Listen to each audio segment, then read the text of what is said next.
North Bend at 6:20 in the morning. Andy, do you want to be on this side?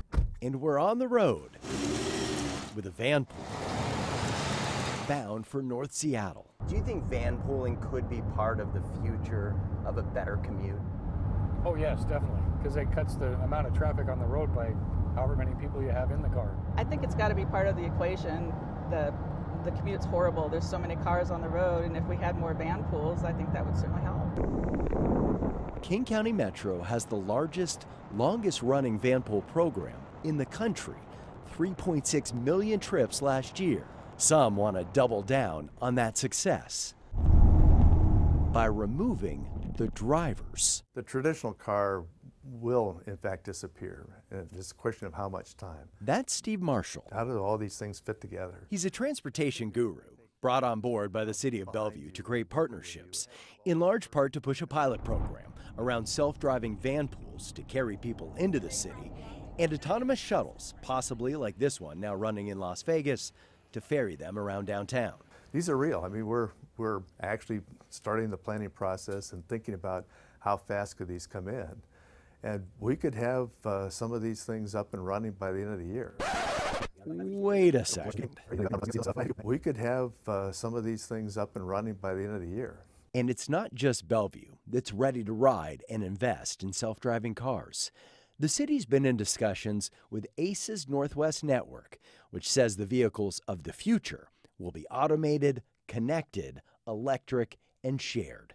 A group of stakeholders started by Seattle-based Madrona Venture Group and the Kirkland traffic tracking company INRIX. Will people want to consume more travel? Avery Ash is the autonomous vehicle lead at INRIX. I think 2018 will really be the year that, for many people, this goes from a hypothetical couple of cars running around with safety drivers in the vehicle to real vehicles available for consumer use in some cities. Condos here and high-rise apartments there. That's Kemper Freeman, whose company developed and now operates much of downtown Bellevue, including the Bellevue Square Mall, Bellevue Place, and Lincoln Square. He says surveys have shown the main deterrent keeping people from coming is traffic. And Freeman is ready to invest to kickstart the transition to self-driving cars. And so we're talking better transportation, more affordable than ever for everybody. It will be the biggest things for transportation since the Model A Ford. Others may need more convincing. First off, the technology is still being developed. Let's start there. I mean, we're not there yet. That's Steve Banfield, CEO of Reach Now. So this one right here? This one right here. The BMW-owned car-sharing service headquartered in Seattle.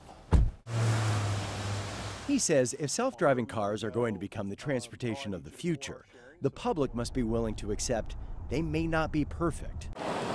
New questions were raised last month after a deadly crash involving a self-driving Uber in Arizona. We think about a human driver starts driving at, let's say, 16. And we often don't think of them as good drivers until maybe they're in their 20s, right? And we wonder why computers are suddenly going to just magically wake up one day and be really good at this. There's a learning curve. There's a learning curve. And let's admit to ourselves, there's going to be a learning curve. What are your thoughts about taking a self-driving van pool? Well, I haven't really thought much about it, but I would try it. Some in the back seat aren't as eager to trust technology. I don't like rides, so to me, it would feel like I would be on a ride without control. Continuing the debate over whether we're really ready to let our cars do the driving.